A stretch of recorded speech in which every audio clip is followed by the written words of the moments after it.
Sir, D listing की अगर बात करें, ये मुद्दा आप ही ने ही उठाया था, आप ही ने पुरजोर तरीके से इसे जनता के बीच में रखा। अनुसूचित जाति, अनुसूचित जनजाति, और इन दोनों की परिभाषाएं जो हैं वो संविधान में अनुच्छेद बने हुए हैं। 341 में एससी और 342 में एसटी। आप ये कानून नहीं बनाते हैं, डीलिस्टिंग का जो कानून अगर संसद नहीं बनाती है तो जनजातियों के जीवन को आप खत्म कर रहे हो, उनके विकास को बाधित कर रहे हैं। क्योंकि लगभग 70% छात्रवृत्तियाँ, 70% डेवलपमेंट का जो एड आता है वो, और 70% जो वहाँ विकास की योजना जाती है वे सारी की सारी धर्मांतरित लोग छीन रहे थे। कम्युनिटी के हक पर आप डाका डाल रहे हो, ऑलमोस्ट आप उसको छीन रहे हो और उसको वंचित कर रहे हो। ये जो भाव है, जब एससी में नहीं है तो एसटी में क्यों ये रखा हुआ है, ये विषय चिंतनीय है। तो भोलेनाथ का नहीं, वो हमारी जात का नहीं।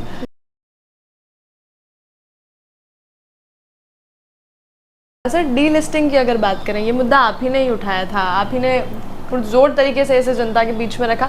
अभी क्या प्रोसेस है इसका, कहाँ तक पहुँची है ये बात? डीलिस्टिंग बड़ा कीमती है किंजल जी, क्योंकि संवैधानिक अधिकार हैं और जो कम्युनिटी कमज़ोर है ऐतिहासिक कारणों से, सामाजिक कारणों से, और ये इतिहास का जो उठापटक हुआ विशेष तौर पर बाहरी आक्रांताओं और अंग्रेज़ों के कालखंड में, तो कुछ समाज ऐसे हैं जिन्होंने बहुत खोया है। विशेष तौर पर जनजाति समाज की बात करें तो वन पर आधारित एक अर्थव्यवस्था रही है और उसकी वजह से सारी आवश्यकता वन से पूरी हो जाती थी। लेकिन अंग्रेज़ों के कालखंड में वन को सरकारी संपत्ति घोषित करने की वजह से वहाँ पर सारे राइट्स जो है जनजातियों के चले गए। तो संविधान में आरक्षण और संरक्षण दोनों मिला है।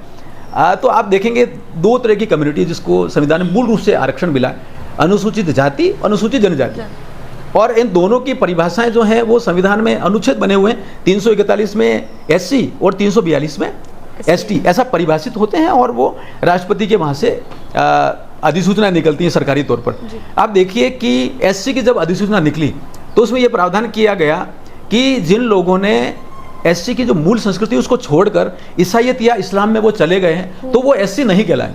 लेकिन एसटी में ये चीज़ को नहीं रखा, अर्थात ये हुआ कि एसटी की परिभाषा में धर्मांतरित ईसाई भी हैं और धर्मांतरित मुस्लिम के लोग भी हैं। तो लोकतंत्र का बहुत बड़ी ताकत सदन है, लोकसभा है, और उस पटल पर विषय आते हैं कि इसको ठीक करना है और कानून वहीं से बनते हैं। और राष्ट्रपति की अधिसूचना में संशोधन जो है वो केवल पार्लियामेंट्री लॉ से हो सकता है। तो इसको लेके 1960 के दशक में एक बहुत बड़े हीरो हुए डॉक्टर कार्तिक उराव, उन्होंने कहा कि जैसा एससी में है वैसा एसटी में करो, अगर आप नहीं करते हैं तो उन्होंने 6 शब्द काम में लिए, उसे मुझे कुछ ध्यान में। वो कहते हैं अगर आप ऐसा नहीं करते हैं तो ये असंवैधानिक है, ये अवैधानिक है, ये अनैतिक है, ये अराष्ट्रीय है। ऐसा करके वो शब्द काम में लेके बहुत उन्होंने संघर्ष किया, आंदोलन चलाया। तो जनजातीय सुरक्षा मंच कल्याण आश्रम के प्रेरणा से और राष्ट्रीय विचारों को लेने वाले संगठनों की प्रेरणा से एक संगठन खड़ा हुआ। हम भी उसके एक कार्यकर्ता रहे और हमने यही कहा कि कार्तिक बाबू ने 1970 में जो आंदोलन किया था उनकी आवाज़ पर कानून नहीं बना है, कानून बनना चाहिए, क्यों नहीं बने। और उन्होंने ये कहा कि यदि आप ये कानून नहीं बनाते हैं, डीलिस्टिंग का जो कानून अगर संसद नहीं बनाती है तो जनजातियों के जीवन को आप खत्म कर रहे हो, उनके विकास को बाधित कर रहे हैं। क्योंकि लगभग 70% छात्रवृत्तियाँ, 70% डेवलपमेंट का जो एड आता है वो, और 70% जो वहाँ विकास की योजना जाती है वे सारी की सारी धर्मांतरित लोग छीन रहे थे, क्योंकि वो लोग होशियार थे। उन लोगों ने ये सारा देखा था और इसकी बहुत लंबी डिबेट है। तो उस डिबेट में, उस आंदोलन को आज की तारीख में देश का करीब 720 जनजाति समूह 22 राज्यों में 270 के करीब जिलों में आंदोलनरत है। मैं भी एक कार्यकर्ता रहा हूँ उसमें। इस बात की समझ है कि हाँ ये मुद्दा तो है। जब आप SC ST एट्रोसिटी एक्ट लाते हैं, एक जैसा लाते हैं, तो ST के लिए पैरामीटर कुछ और SC के लिए पैरामीटर कुछ और, ये तो ठीक नहीं है। मुझे लगता है इस पर तेज़ी से चिंतन मनन चल रहा है। मुझे ऐसा भी ध्यान में आता है कि सरकार के स्तर पर इस बात में पहुँचा है। सांसद संपर्क अभियान 2022 में हुआ था, उसमें भी ये मुद्दा पहुंचा है सभी सांसदों को, चाहे वो बीजेपी की हो, चाहे वो TMC की हो, चाहे कांग्रेस के, सब तक मुद्दा पहुंचा है।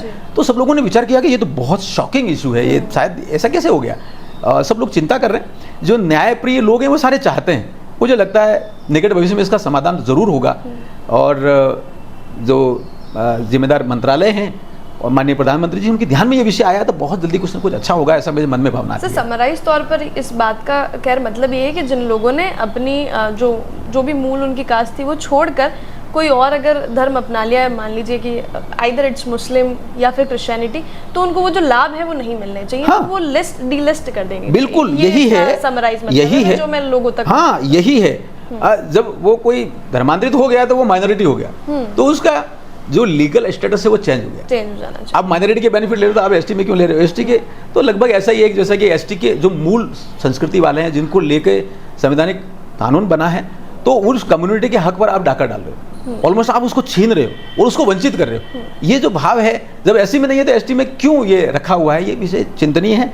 आप देखेंगे डीलिस्टिंग आंदोलन के जो नारे हैं उसमें ये भी आता है, जो भोलेनाथ का नहीं वो हमारी जात का नहीं। तो जो भोलेनाथ को की संस्कृति को जिसने छोड़ दिया तो वो एसटी है कहाँ? जब है ही नहीं तो क्यों उसको दे रहे हैं? दूसरा ये भी आता है कि समस्या अनेक समाधान एक, डीलिस्टिंग समस्या बहुत सारी हैं। विकास की समस्या भी है, छात्रवृत्ति की समस्या है, बालिकाओं को आगे लाने की समस्या है, ग्रांटिंग एड लेने की समस्या है। यहाँ तक कि ये भी ध्यान में आता है कि डॉक्टर कार्तिक बाबू के उस भाषण में आता है कि केंद्र सरकार 1970 में केंद्र सरकार 20 रुपया देती थी इस बात के लिए कि आप शिक्षा के लिए बीएड की कोचिंग कराओ। वो पैसा जाता था, वो जो 20 रुपया उसमें से लगभग 18 रुपया जो है वो ग्रांटिंग एड था भारत सरकार का। उस 18 रुपये से जो क्रिश्चियन के नन होती उसकी ट्रेनिंग में जा रहा था। तो आखिरकार ये मुझे लगता है पूरी तरह से असंवैधानिक है, अमानवीय भी है। ये बहुत चिंतनीय प्रश्न है। मुझे लगता है पूरा देश इस बात को लेकर जागरूक है कि हाँ, जनजातियों को वाजिब हक मिलना चाहिए। वाजिब की बात हो रही है और ज़्यादा की बात नहीं कर रहे, हाँ, वाजिब की वो वाजिब की बात कर रहे हैं। तो मुझे लगता है इसके लिए कुछ न कुछ अच्छा होगा।